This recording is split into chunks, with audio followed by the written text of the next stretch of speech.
తెలంగాణ జాగృతి అధ్యక్షురాలు Kalvakuntla కవితపై Congress party MLA Malreddy Rangareddy ఆసక్తికర వ్యాఖ్యలు చేశారు. కవిత కాంగ్రెస్ పార్టీలో చేరినా ఆశ్చర్యపోవలసిన అవసరం లేదని అన్నారు. గతంలో దానం నాగేందర్, కడియం శ్రీహరి వంటి నాయకులు కాంగ్రెస్ పార్టీలోకి వస్తారని అనుకోలేదని, కానీ వారు వచ్చారని చెప్పారు. కవిత కూడా కాంగ్రెస్ పార్టీలోకి వస్తే ఆశ్చర్యపోవలసిన అవసరం లేదని ఆయన పేర్కొన్నారు. తనకు మంత్రి పదవి ఇవ్వాలని మల్రెడ్డి రంగారెడ్డి కోరారు. తనకు మంత్రి పదవి ఇవ్వకపోతే పార్టీకే నష్టం జరుగుతుందని అన్నారు. పార్టీ పెద్దలు తన విషయంలో ఆలోచించాలని విజ్ఞప్తి చేశారు. 2 కోట్ల మంది ప్రజలు ఉన్న జిల్లాకు ఇంతవరకు మంత్రి పదవి ఇవ్వలేదని ఆయన ఆవేదన వ్యక్తం చేశారు. రంగారెడ్డి జిల్లా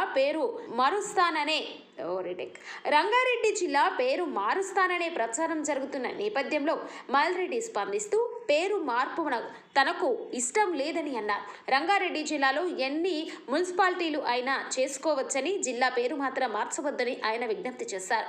ఫ్యూచర్ సిటీ పరిసరాల్లో రియల్ ఎస్టేట్ ఊపందుకుందని, భూముల ధరలు పెరుగుతాయనే ఉద్దేశంతో ఎవరూ అమ్ముకోవడానికి ఆసక్తి చూపడం లేదని ఆయన తెలిపారు.